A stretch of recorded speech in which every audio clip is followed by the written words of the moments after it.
Rachel, her daughter-in-law, stood frozen at the door. "You're really evicting us?" Gloria didn't raise her voice. "No, Rachel, I'm evicting disrespect." Evan, her son, just watched, saying nothing. The sheriff stepped forward, court order in hand. This was still Gloria's house, and she was done being erased in it. "All right, before we dive into this crazy story, do me a favor. Subscribe and tell us where you're watching from."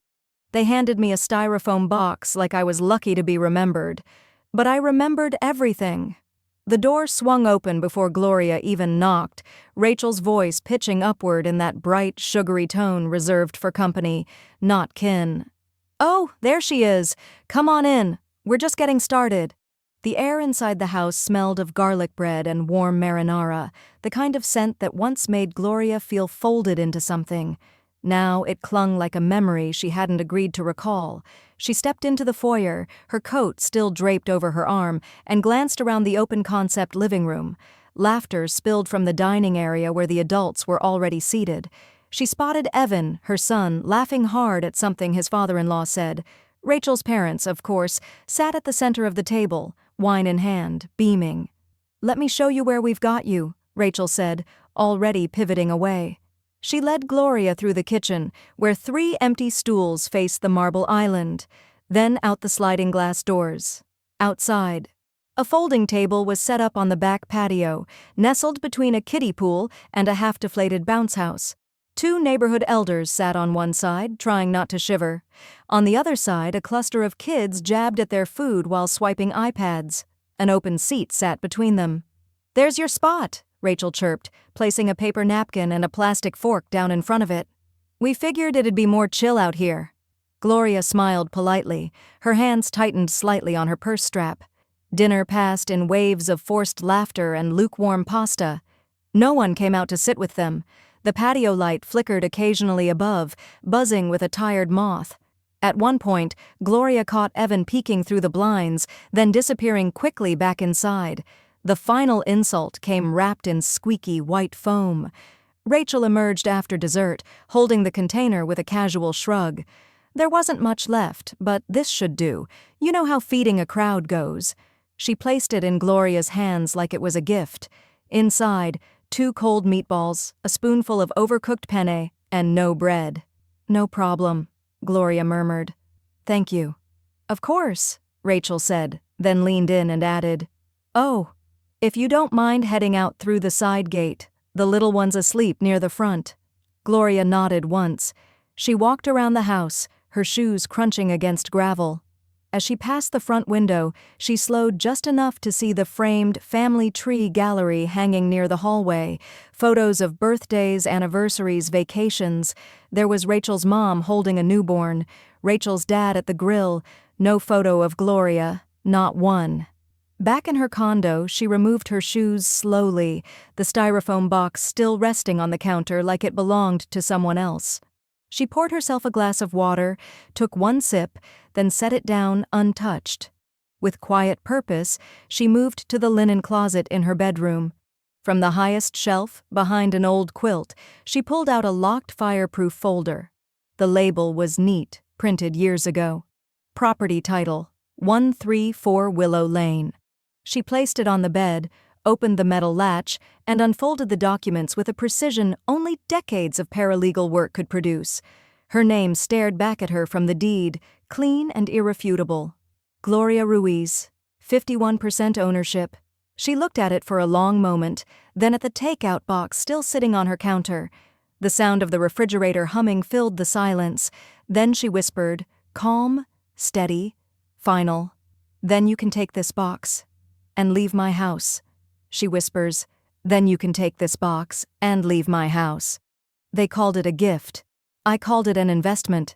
The title agrees with me. 10 years ago, Gloria sat at a glossy wood conference table, flanked by her son Evan and his then-fiancée Rachel. The real estate agent kept saying, "dream home," like it was a prayer. 4 bedrooms, walk-in closets, a backyard big enough for the kids they didn't yet have. Evan's eyes were bright with possibility. Rachel's fingers never left her phone. But Gloria had come prepared.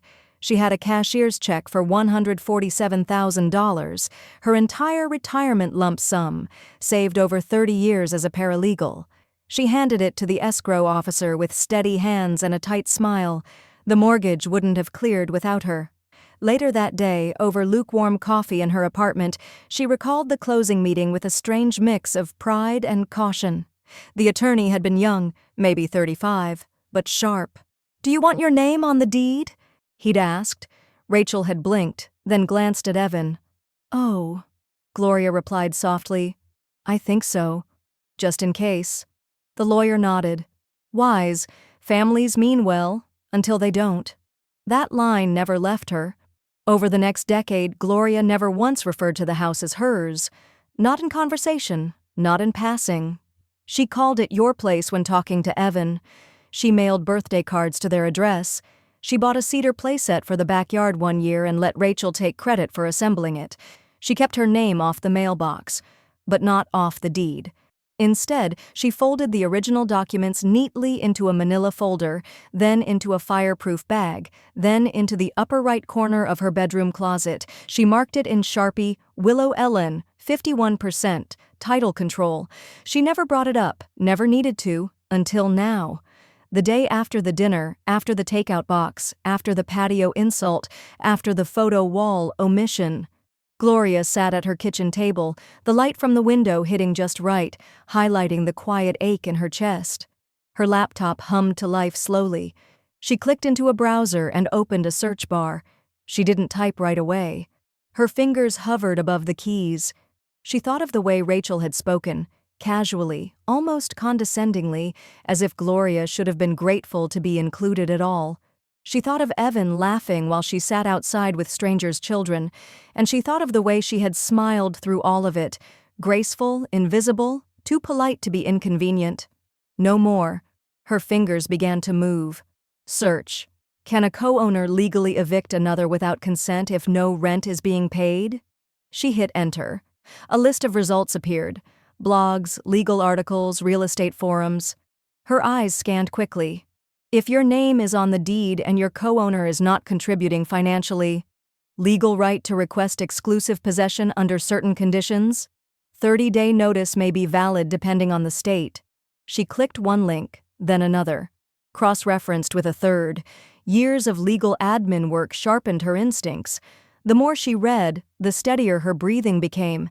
They had counted on her silence, but silence was a strategy, not a sentence. She closed the laptop and stared at her reflection in the blank screen. Her face looked older than she remembered, but her eyes still looked like a woman who knew her way around a contract.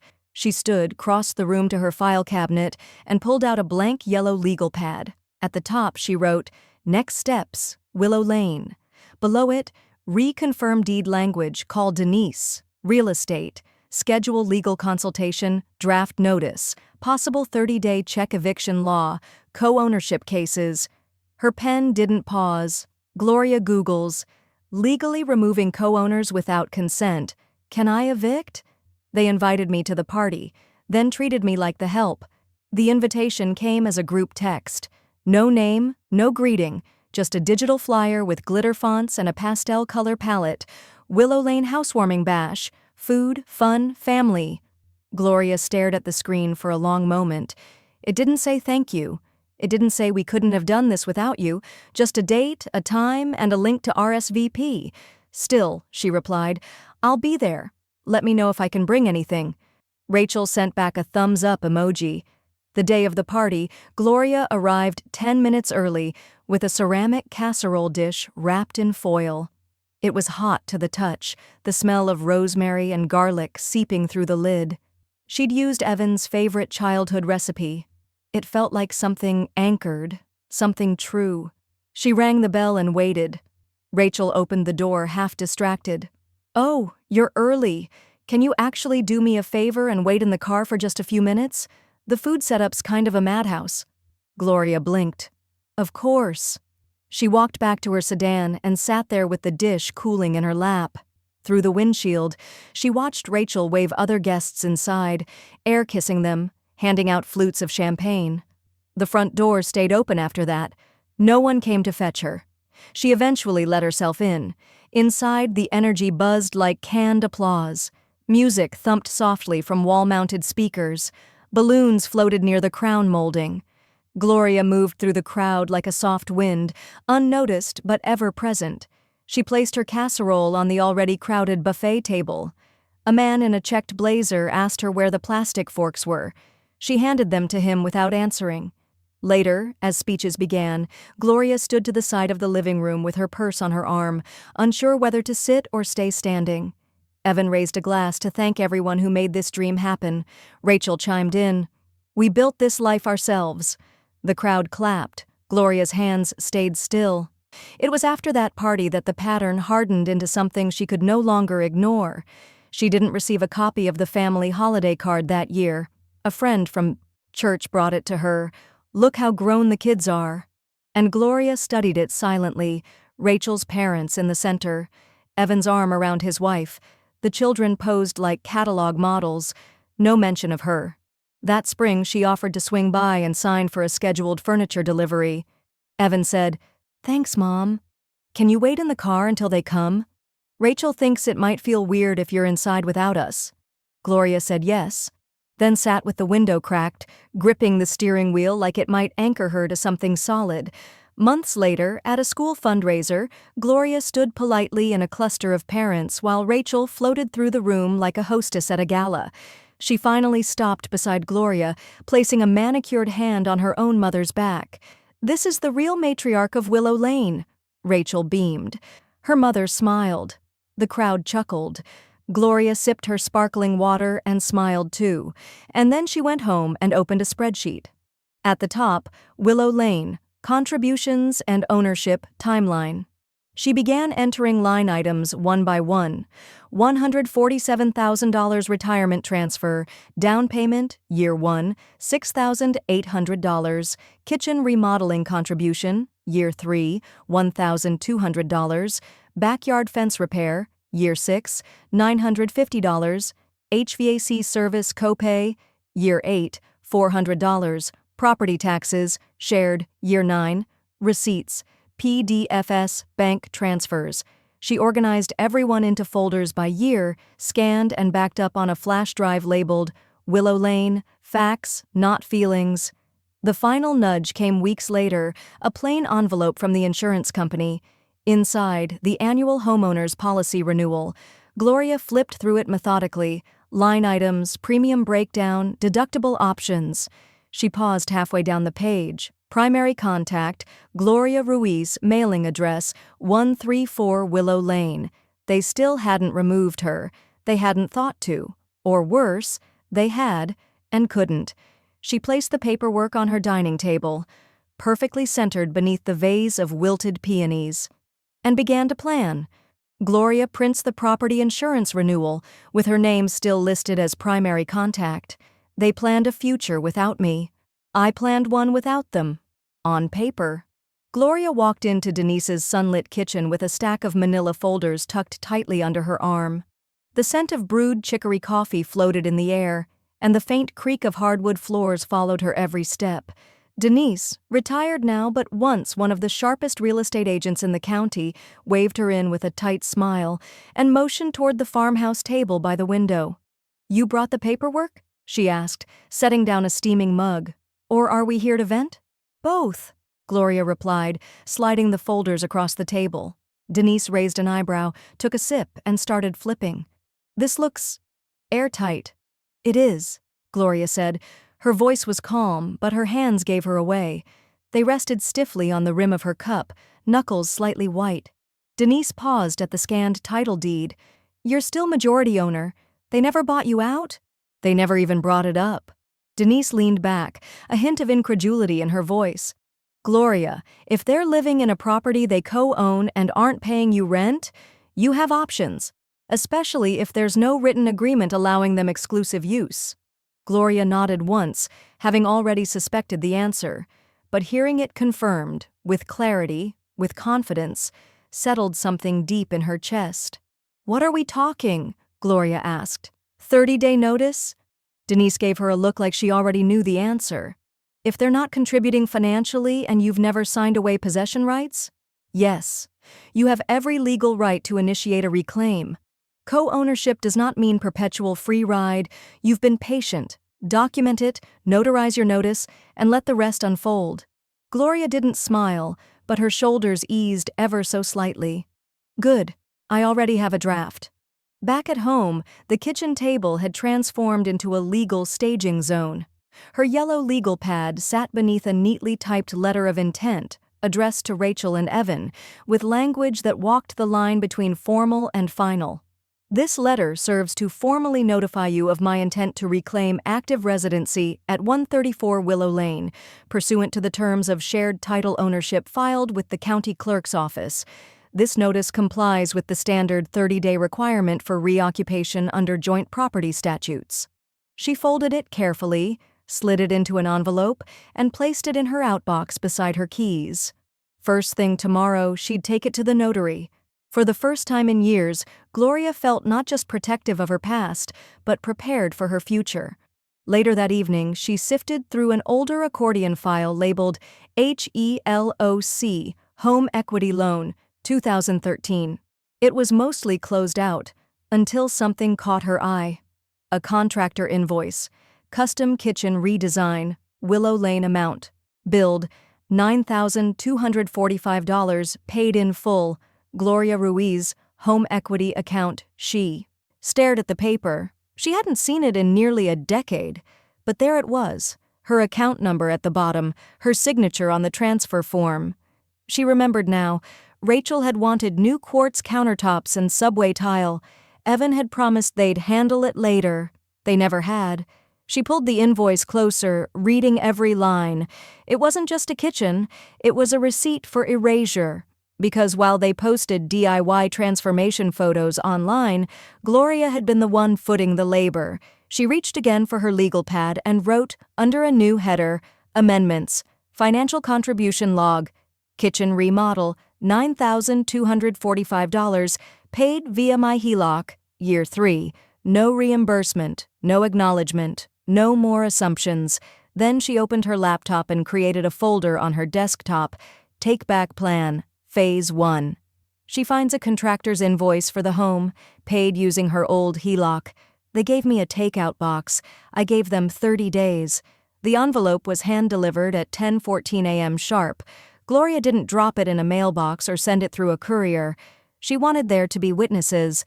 Her attorney, Camille, had insisted, it carries more weight when it's not just certified, it's personal. So Gloria stood at the edge of the manicured front lawn of 134 Willow Lane, dressed in slate gray slacks and a pressed white blouse, steady as a courthouse pillar. Camille stood beside her, heels planted, envelope in hand. Rachel opened the door, mid-laugh, phone still pressed to her ear. The smile didn't fade. It died. Camille extended the envelope. Notice to vacate, she said smoothly. 30-day compliance deadline, effective today. The silence hit first. Then came the scoff. You have got to be kidding me, Rachel said, glancing at the envelope like it had dirt on it. This is a joke, right? You're suing your own son? I'm notifying my co-tenants of a title-based possession reclaim, Gloria replied, her voice calm, even. It's all outlined in the deed you didn't read. Rachel's jaw worked in a slow, disbelieving chew. You can't kick us out, it's our house. Gloria didn't blink. It was always ours. You just assumed I'd forget that. From inside, Evan's voice filtered through the hall. Rachel? Who is it? Rachel turned on her heel and stormed inside. It's your mother. Apparently she thinks she owns the place. Camille checked her watch. You ready for the fallout? I've been ready for 10 years. Back at home, Gloria made tea. Peppermint, no sugar, and sat at her kitchen table with the legal copy of the notice in front of her. Camille had included every detail. The title reference, her percentage ownership, lack of rental or mortgage contribution, documentation of financial investment, Clause 4.2, right to reclaim occupancy in event of estrangement or misuse. The 30 days were official. Outside her condo window, a few kids passed by on scooters, laughing. The sound felt strange, almost like it belonged to another world. Her phone buzzed. Evan. She let it ring 5 times before answering. "Mom," he said, breathless. "What is going on?" "You received the notice," she said. "You've had 10 years of residency. This is a 30-day legal reclaim. Nothing more, nothing less. You're seriously evicting your own family?" Gloria didn't raise her voice. "I'm exercising my right to reclaim a house I co-own and funded." There was a long pause. She could hear him pacing. "Why now?" he asked. Gloria looked out the window, watching the breeze ripple the neighbor's flag. "Because I've spent a decade outside the door of a house I helped build. Because your wife handed me leftovers in a styrofoam box. Because when you let someone erase you quietly, you have to return loudly." "You don't mean this." "I do." By the end of the day, the ripple had reached the rest of the family. Her cousin Linda texted, "Saw Rachel's Facebook post. You okay?" Her former neighbor sent a screenshot of a vague rant Rachel had posted online. "Some people will sue their own blood before owning their mistakes." Gloria simply archived both. That night she made a dinner of roasted vegetables and barley. She set the table with a cloth napkin and ceramic plate, poured herself sparkling water with lemon, and played Ella Fitzgerald through her living room speakers. No styrofoam, no plastic forks, no patio chair in the cold. She was already living the future they thought they owned. The following afternoon, a black SUV pulled up outside her condo. Rachel stepped out alone, her posture a mix of confrontation and disbelief. She didn't knock. She buzzed the call box. Gloria answered without stepping away from her desk. Rachel's voice crackled through. "You wouldn't really go through with it." Gloria paused. Then, in the clearest voice Rachel had ever heard from her, she said, "I already have." Rachel calls her bluff. "You wouldn't really go through with it. They hired a lawyer. I had documentation." Gloria received the certified letter on a Thursday, hand-delivered by a young man in khakis and earbuds who barely made eye contact. She signed for it calmly, her fingernails tapping once against the pen, and shut the door before opening the envelope. Inside, 3 stapled pages with legal letterhead, from the office of Kearns and Winslow Real Estate Counsel. The tone was brisk, the language padded in faux neutrality. "We believe a family-oriented resolution can be found through third-party mediation. Our clients, Evan and Rachel Langston, request a pause on your possession claim pending mediation review." Gloria read it twice. Once as a mother, once as a woman trained in legal prep for 30 years. The second read was less painful. She didn't cry. She opened her filing cabinet. By 3 p.m., the documents were spread across her kitchen table like a chessboard mid-match. Years of paperwork, each piece a memory of contribution unspoken but recorded. Bank wires, contractor invoices, HOA statements, email threads confirming her co-payment for structural repairs. She even found an old Christmas card where Rachel had handwritten, "Thank you for helping us make this house a reality." She clipped that one on top, not because it mattered in court, but because it mattered to her. Gloria called Camille, her attorney. "I received their mediation letter," she said calmly. "Expected that," Camille replied. "They're stalling. They're hoping you'll fold before court gets close. They think I'm bluffing." "Well then," Camille said, "let's show them what paper cuts really feel like." A week later, mediation was denied. Gloria had declined, politely through Camille, with a 5-page submission of financial records attached. But the final nail wasn't emotional. It was buried in the deed. Page 6, Clause 4.2. In the event of property misuse, abandonment of financial contribution, or familial estrangement creating hostile co-tenancy, the primary title holder retains the right to reclaim exclusive possession after proper notice is given. Gloria printed it in triplicate. She highlighted the clause and attached it to the counter notice sent back through Camille's office. She didn't scream, she didn't post, she just sent the law back in the language they forgot she understood. The next night, Gloria sat at her desk, updating her personal notes. Outside, the streetlights glowed dull orange. A cicada buzzed loud enough to fill the room with a soft hum. On her legal pad, she wrote, "If they had asked for fairness, I'd have given it." But they weaponized silence. They mistook grace for weakness. Her printer whirred beside her. More copies. Insurance policies. HOA meeting minutes. Property tax records. She added the newest invoice. Camille's retainer expansion. It was worth every penny. She was calm, but this was not surrender. It was preparation. The next morning, Gloria checked her mail, bills, a pharmacy coupon, and one cream-colored envelope. No return address, no stamp, just her name. In handwriting she didn't recognize.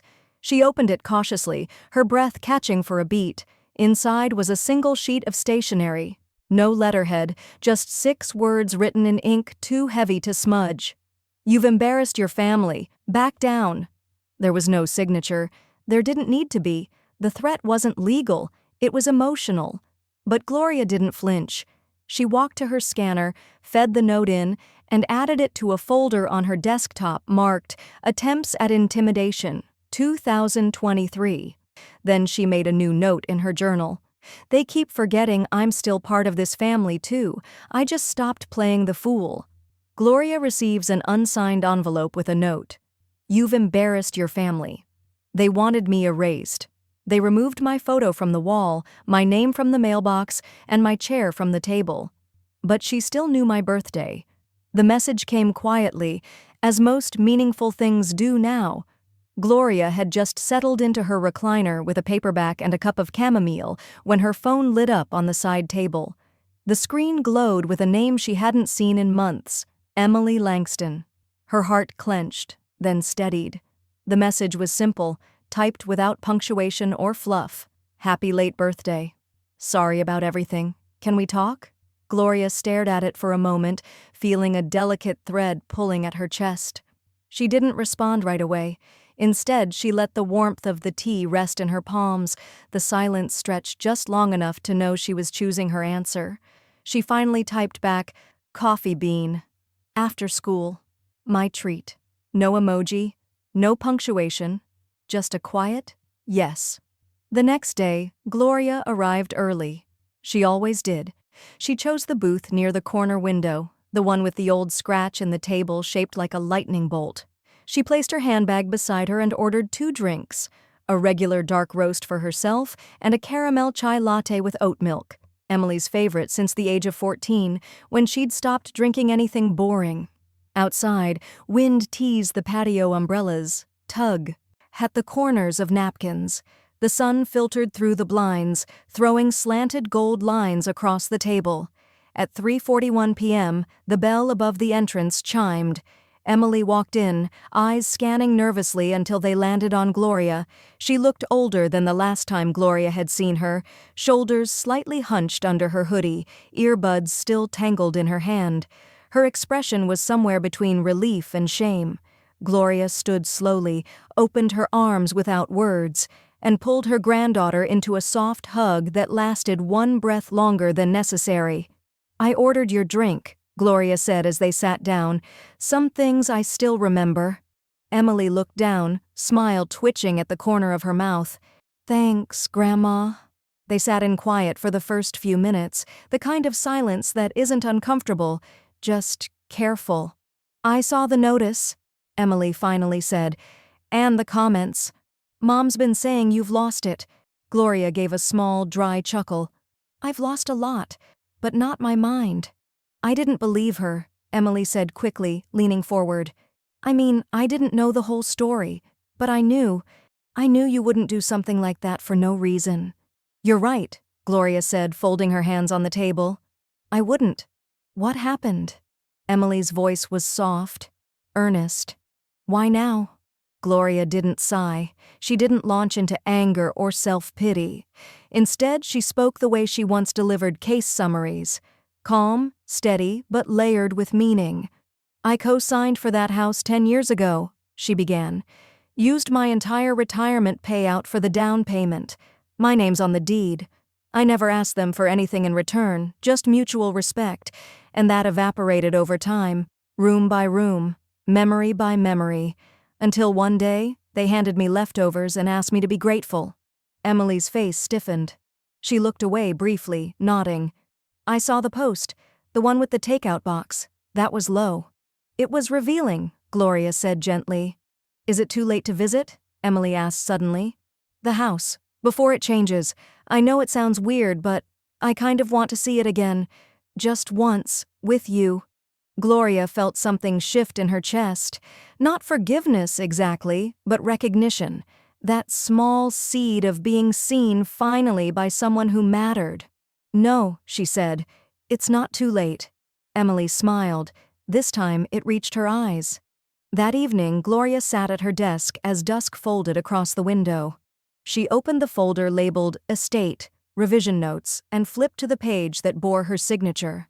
Her pen hovered for a moment, then began to write. Beneficiary update. Emily Langston. Full inheritance of 134 Willow Lane, effective upon sole ownership transfer. No restrictions. She signed again. Dated it. Folded it carefully. For the first time in weeks, Gloria allowed herself to exhale. Gloria writes Emily into her revised living trust. She told everyone I was vindictive. I just showed them the contract. Gloria had never cared much for neighborhood politics. Block parties, HOA meetings, landscaping disputes.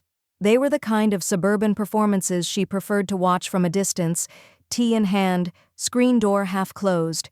But this time, she didn't have the luxury of staying out of the spotlight. On Tuesday morning, she walked the familiar path to Willow Lane's HOA office. It was tucked beside the clubhouse pool, hidden behind neatly trimmed hedges and a decorative stone wall that made everything seem more civilized than it truly was. She wore her charcoal blazer, the one she used to reserve for estate hearings, and carried a slim black folder under her arm. The air was crisp, the sun sharp and clean. She rang the doorbell and waited. The HOA president, a graying man in khakis named Mr. Langley, opened the door with polite confusion. "Can I help you?" "You can," Gloria said. "I'd like to clarify something before a rumor becomes a problem." He blinked, then gestured her in. The room smelled of citrus cleaner and dry paper. Gloria sat at the oval conference table, unbuttoned her coat, and placed the folder between them. "I understand Rachel Langston has made comments regarding my legal action," she said evenly. "Some of them suggest I'm being spiteful, possibly unstable." Mr. Langley shifted in his chair, a flicker of discomfort passing across his face. "I'd like to formally submit proof of co-ownership," Gloria continued, "along with a notarized copy of the original deed, tax records, and a clause that allows for reclaiming the property under specific conditions, conditions which, I assure you, have been met." She opened the folder, slid the documents toward him, and waited. He read the first page, then the second. His brows lifted. "You're on the title? 51%? He looked back at her. "This changes quite a bit." Gloria didn't nod. She didn't smirk. She simply said, "It was always there. They just counted on no one asking." By Friday, the whispers had changed direction. The Langstons, once the charming, put-together couple who threw coordinated birthday parties, were suddenly a subject of sideways glances and murmured questions. At the morning dog-walking circle, Gloria passed two women whispering over leashes. "I heard she paid for half the kitchen remodel, too," one said. "She never even got a thank you," the other replied, eyes wide with quiet outrage. Gloria didn't interrupt. She didn't need to. She never made a public statement, never posted on Facebook, never commented on Rachel's passive-aggressive rants, which had escalated to phrases like, "Some people weaponize paperwork when they run out of love." Let her talk. Gloria had no interest in controlling the narrative. She only wanted the truth to have room to breathe. And it did. People started greeting her again. Not with pity, but with quiet respect. Neighbors who once nodded indifferently at mailbox distance now lingered longer, asked how she was doing, complimented her garden. One even slipped a note into her mailbox. "I always knew there was more to the story. You handled it with class." It wasn't revenge. It was reappearance. That night, after she had washed the dishes and turned down the corners of her bed, her phone rang. The screen lit up with a name she hadn't spoken to directly in over 3 weeks. Evan. She let it ring once, then twice. On the third, she answered, holding the phone carefully to her ear. "Mom?" She didn't speak. She waited. His voice was quieter than she remembered. Tired. Confused. Is this really about the leftovers?" Gloria stared out the dark window where her own reflection looked back at her, steady, patient, entirely unchanged. She said nothing. Not yet. Evan calls her at night. Is this really about the leftovers? It wasn't about food, she said softly, the phone resting between her cheek and shoulder as her fingers drummed slowly on the tabletop. It was about being disposable. The silence on the other end of the line stretched long enough for her to hear the sound of Evan breathing, the clumsy, weighty inhale of someone who thought this would be an easier conversation. I didn't realize it had gone that far, he finally muttered, as if realizing too late that the word realize was a dangerous one. You didn't realize, Gloria repeated, not angrily, but with a weight that made the air feel heavier in the room.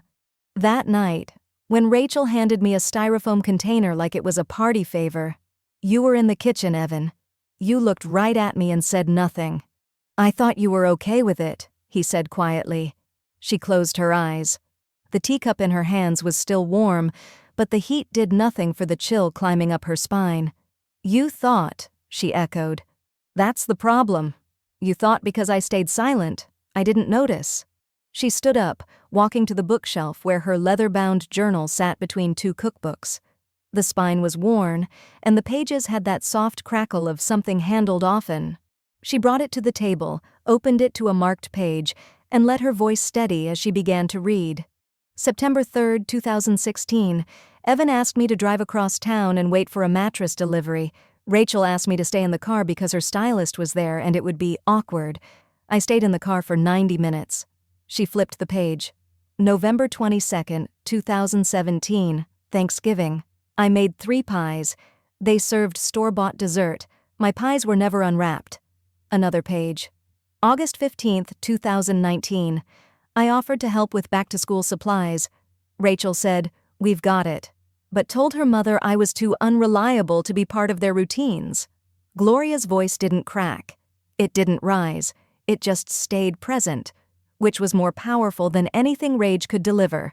"Mom," Evan said after a long pause, "why didn't you tell me?" "I did," she replied, "just not in words you were willing to hear." She looked at the photo on her mantel. Evan as a child, his head resting on her shoulder after scraping his knee on the driveway. Back then, he listened to everything, even her silence. Now, he only heard when forced. "It's not just about the leftovers," she continued. "It's that they assumed that's all I needed. A couch in the corner, an empty gesture, a box of scraps after the people I supported ate their fill." "I didn't know," he said again. "But Rachel did," Gloria replied. She knew, and she decided it didn't matter. Outside, the wind had picked up. Leaves scraped softly across her window pane, the kind of sound that usually faded into background noise, but tonight, it felt personal, like memory scratching to be let in. She took a long breath, let it go slowly. This wasn't sudden, Evan. It wasn't one act or one argument. It was a slow erosion of dignity. You just didn't feel it because it wasn't yours to lose. "I wish I'd seen it," he said. And for a moment he sounded like that little boy again. "So do I," Gloria whispered. "But I'm done wishing." After they hung up, Gloria didn't cry. She didn't even sigh. She walked to her kitchen, rinsed her cup, and dried it by hand. Her home had become a sanctuary again. Quiet, yes, but also hers. When she returned to her desk to file her journal away, a soft ping echoed from her computer. An email, subject line, buyout offer, full ownership proposal, Langston Council. She clicked it open. Camille had forwarded it. Rachel and Evan's legal team was offering a lump sum cash payment to buy out Gloria's title rights. No mediation, no apology, just a number and a form. It wasn't an olive branch, it was a bribe. Gloria stared at it, unmoving. They were finally treating her like an owner. Too late. The lawyer emails. They're offering a cash buyout to reclaim full ownership. They offered dollars. I offered documentation. Gloria didn't open the buyout email twice. Once was enough. It was a clean offer, as if all this had been a simple business misunderstanding. The number was round, just under 6 figures. No acknowledgement, no apology. No line item explaining how they reached the amount, just a PDF attachment, her name spelled correctly, and a digital signature line waiting for her to surrender. She stared at the screen in her dimly lit living room, the cursor blinking in the corner like it had something else to say. The number wasn't insulting because it was low. It was insulting because it assumed she could be purchased. She didn't reply. Instead, she opened her brown accordion file, the one she kept next to the fireproof deed folder, and flipped through each tab methodically. She ran her hand across receipts, tax forms, utility records, and handwritten annotations she'd made over the years. She didn't have rage, she had records. The next morning, Gloria met Camille at her office, a converted craftsman-style bungalow with ivy crawling up one wall and the scent of cedar inside.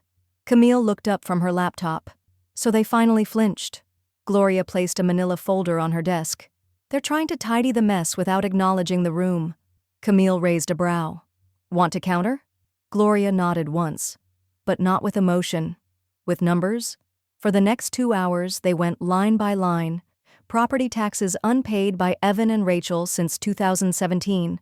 $21,400 maintenance costs from Gloria's accounts. Roof, water heater, fence repair. $11,200 title clause violation penalties as permitted under shared ownership statute. $18,500 emotional damages waived. Gloria refused to pursue them. It wasn't about sympathy. Camille did the math twice, then added attorney fees and document filing expenses. Final figure, $142,000. No negotiation, no payment plan. They can have the house, Gloria said, her voice measured, but it will cost them the comfort they tried to keep for free. Camille smiled without warmth. I'll file it today. By Thursday, the counterclaim was submitted through proper channels. No shouting, no threats, just a perfectly legal message in language they couldn't argue with. That evening, Gloria returned home, put on her cardigan, and made herself a plate of lentil stew. She ate slowly, savoring each bite. No one interrupted her. No one handed her scraps. The house was still modest, but it was hers.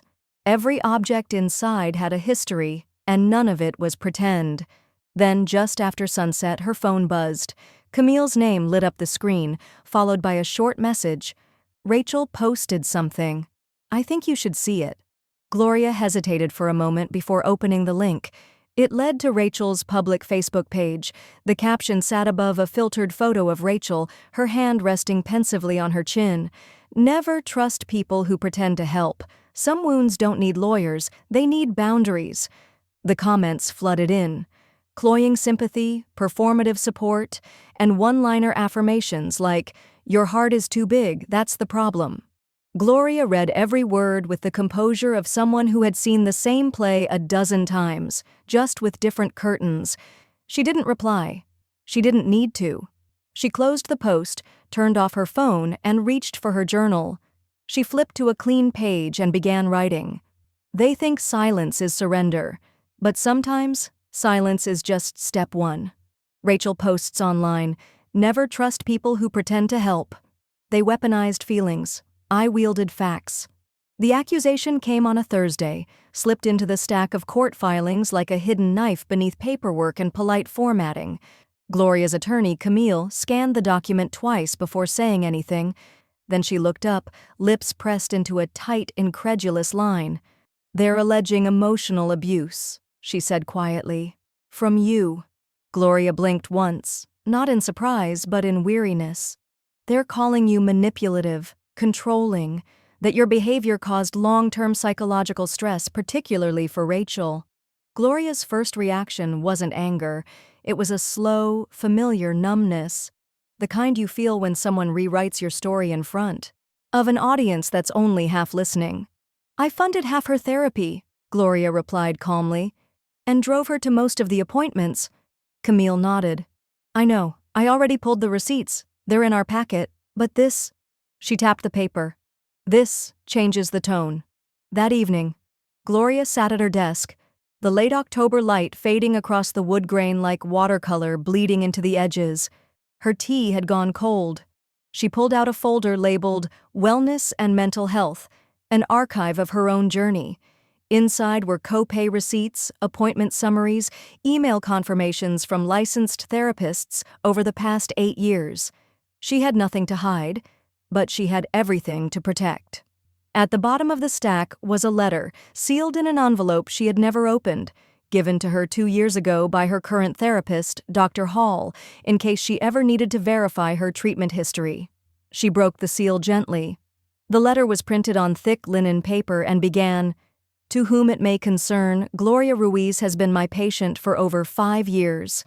In that time, I have found her to be emotionally resilient, introspective, and consistently focused on maintaining respectful boundaries with her family." It was the kind of testimony that didn't ask for sympathy, it just told the truth. Camille filed the therapist's letter with the court. In addition to that, she attached 3 years' worth of Rachel's therapy invoices, clearly marked with Gloria's bank account number. Each one was neatly dated, categorized, and totaled. "She said you caused her distress," Camille told her, "but you literally paid to help her heal from it." Gloria tilted her head slightly. "That's what makes the accusation useful," she said. "If it's emotional, it can't be disproven. Just believed or not." "You sound like a lawyer." "I spent my life helping lawyers win cases," Gloria said. "Now I just want the truth to survive the room." At the next hearing, the court clerk scanned each document quietly before handing them to the judge. Camille spoke with poise, her tone never rising. "We have evidence that my client financially supported the very mental health care that the opposing party claims she denied.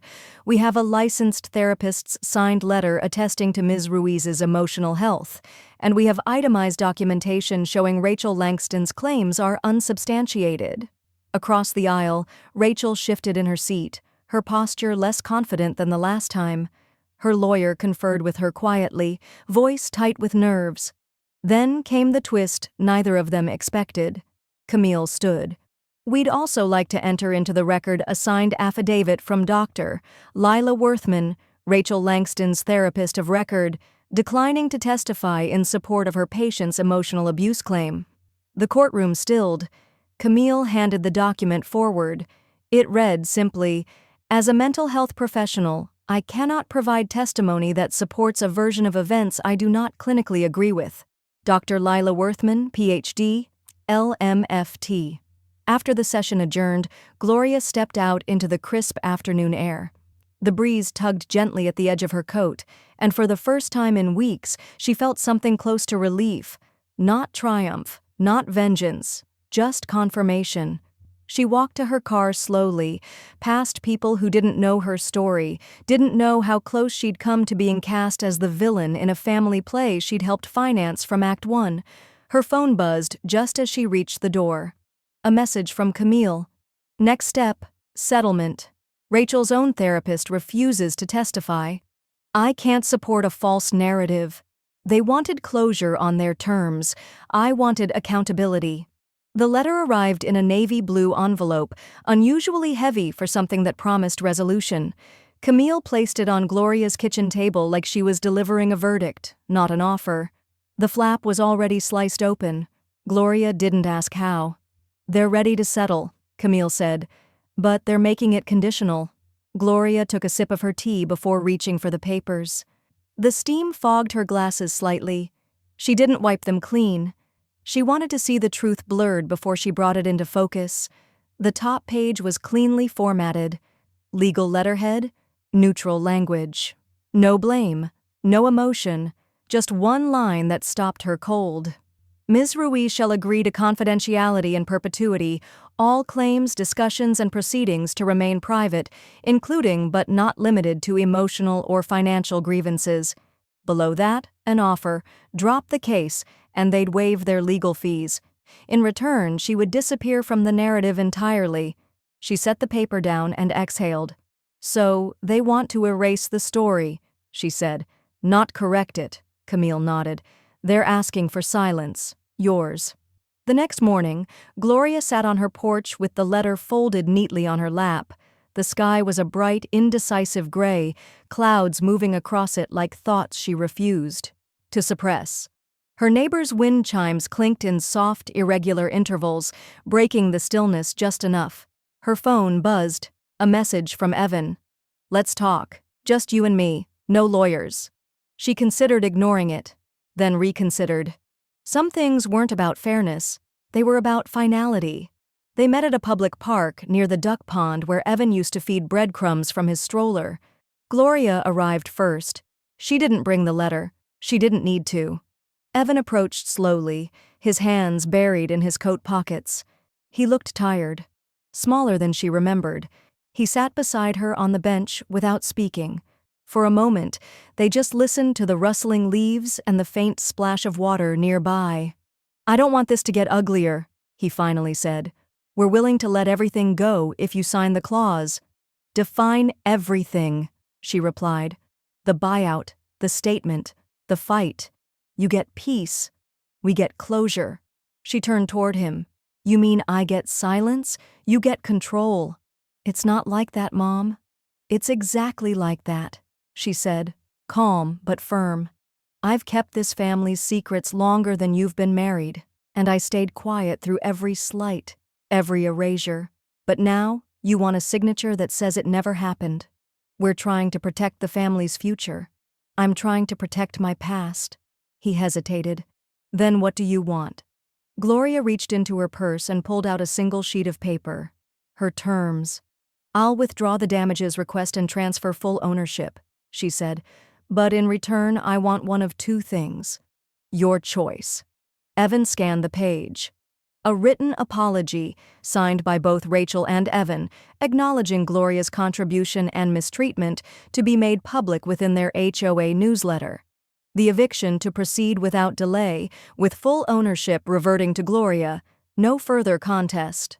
"You're giving me options?" Evan said. "I'm giving you dignity, one way or another."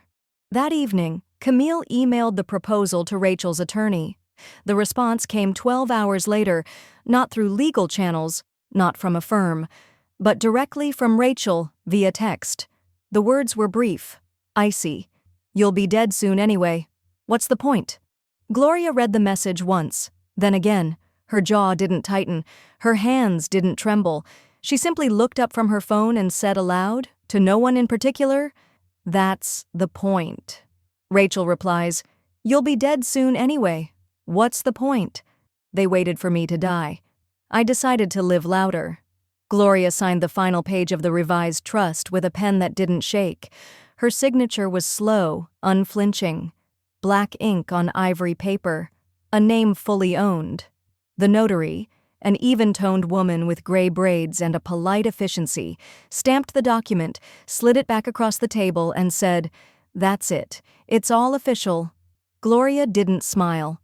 She nodded once, then folded the paperwork and placed it in her leather document case. She didn't need celebration. She needed closure that didn't apologize for itself. Emily became the sole heir. It wasn't a sentimental decision. It was earned. When Camille reviewed the updated estate plan, she raised her eyebrows. "No provision for Evan or Rachel." Gloria didn't flinch. "They inherited my silence for 20 years. That was more than generous."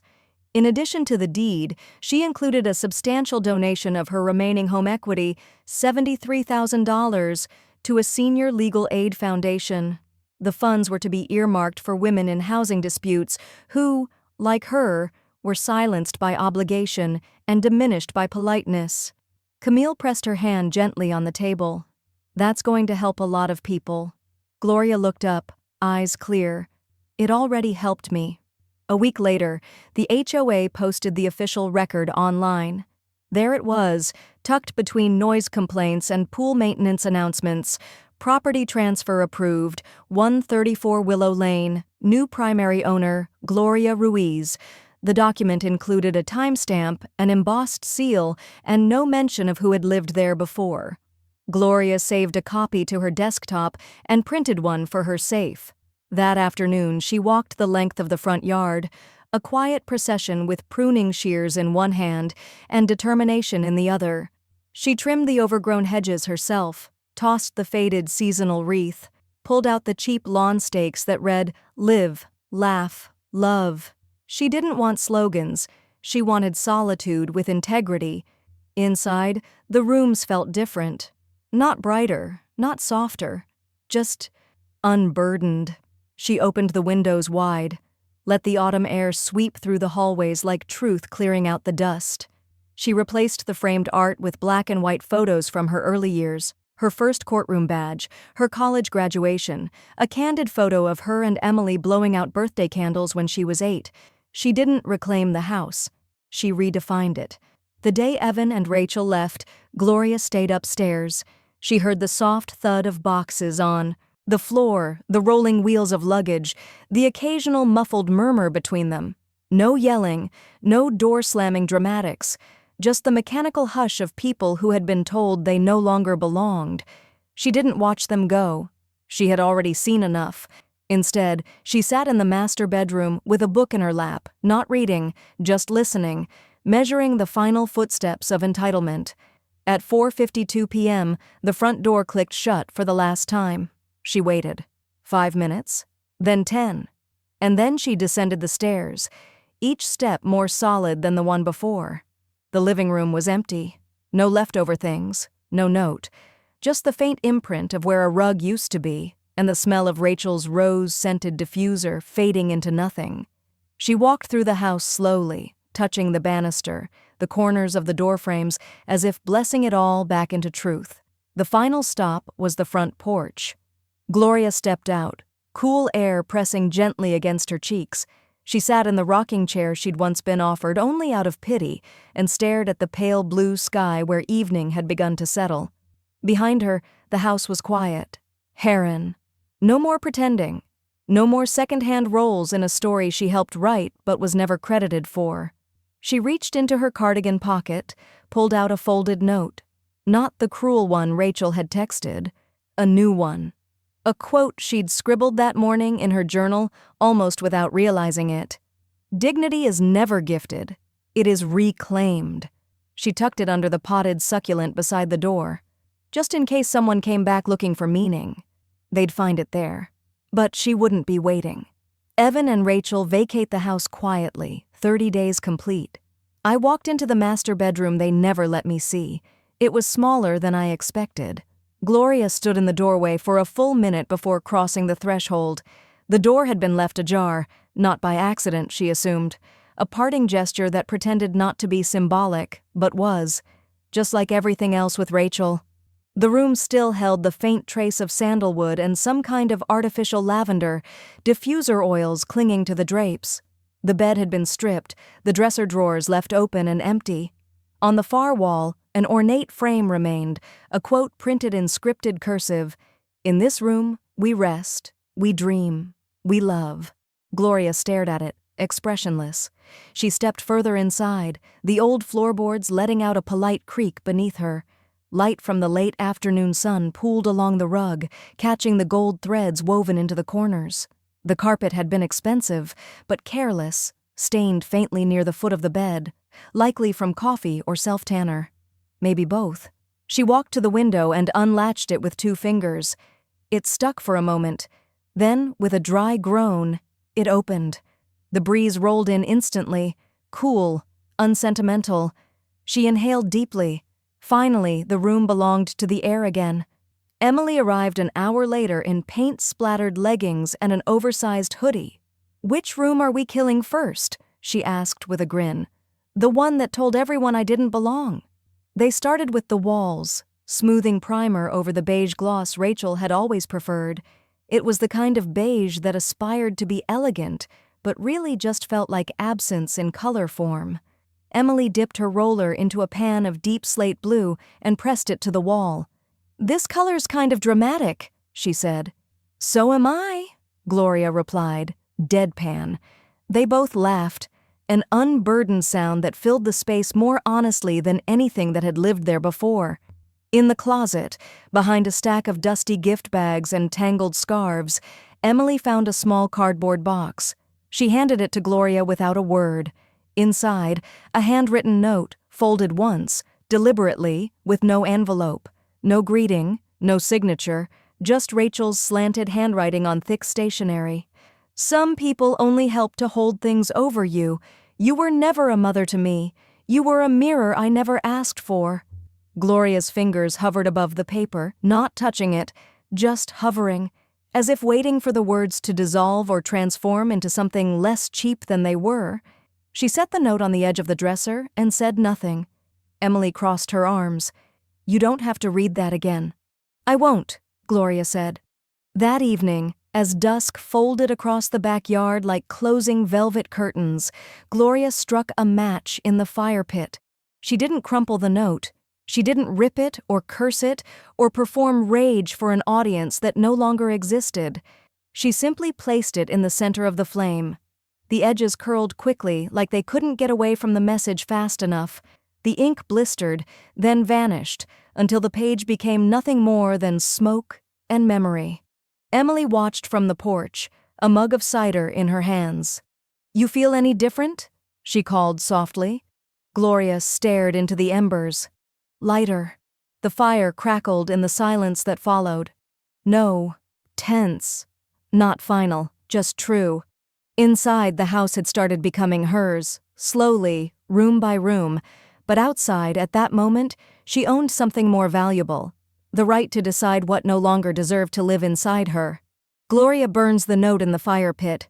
"They gave me leftovers, I gave them notice, and I gave myself back." The dining table was small, round, and oak, not the long, overdressed one Rachel used to insist on with formal place settings and faux linen runners.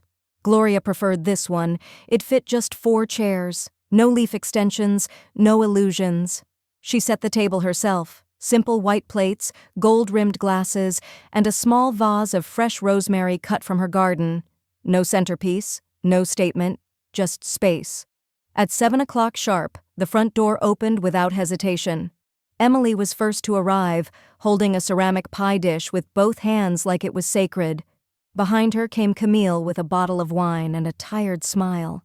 Denise followed shortly after, wearing chunky earrings and a scarf that smelled faintly of cardamom. Gloria welcomed each of them with real hugs, not the strained, lean-in versions she'd grown used to in recent years. These ones were full-bellied, grounded. Dinner wasn't extravagant: roasted chicken, sweet potatoes with thyme, lemon couscous, everything made from scratch, everything warm. They passed plates without small talk. They ate without phones. At one point, Gloria laughed so hard she had to put her fork down.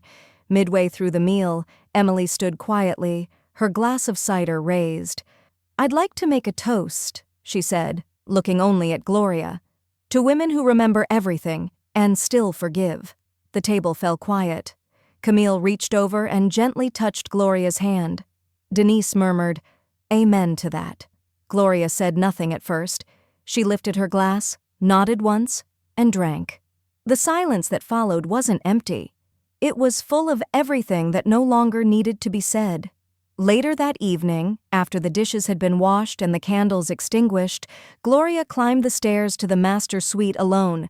The moonlight spilled through the windows, cool and silver. She sat at her writing desk, opened her journal, leather-bound with a green ribbon marker, and flipped to a clean page. The pen felt light in her hand. Not urgent, not defiant, just honest. She began to write. "Next time someone hands me a box, I'll hand them a boundary."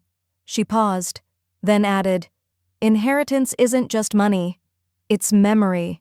And I refuse to pass down silence." She closed the journal with care, slid it into the drawer alongside old letters, folded court documents, and a photograph of her younger self holding baby Evan before the world got noisy. Downstairs, the air still carried traces of rosemary and lemon, but the heaviness of years, of exclusion, of conditional love was gone. In its place, space. Not just in square footage, in ownership, in story. She stepped out onto the porch, wrapped in her knitted shawl, and looked out over the yard. The fire pit sat still and clean, the last of its ash swept away earlier that morning. A breeze moved through the wind chimes near the gutter, soft, irregular, like memory breathing. Gloria stood there for a while. No audience, no confrontation. No final word shouted across a courtroom or over a Thanksgiving table, just her and her house, The house she paid for. The house she was erased from. The house she reclaimed room by room. When she finally turned to go inside, she paused at the threshold. She looked up at the beam above the porch, where Rachel once hung a sign that read, "This home runs on love and laughter." It had fallen down the week they moved out. Gloria never bothered to hang it back up. Instead, she had carved something small into the wood, barely visible unless you stood right beneath it. Ruiz, 51%, not out of spite, but out of truth. Not everything needed to be loud, some things just needed to last. The door clicked shut behind her with a satisfying thud. She walked the hallway slowly, barefoot, her fingers grazing the walls she had once paid for and now fully owned. The house didn't feel like a battlefield anymore. It felt like a chapter that ended on her terms.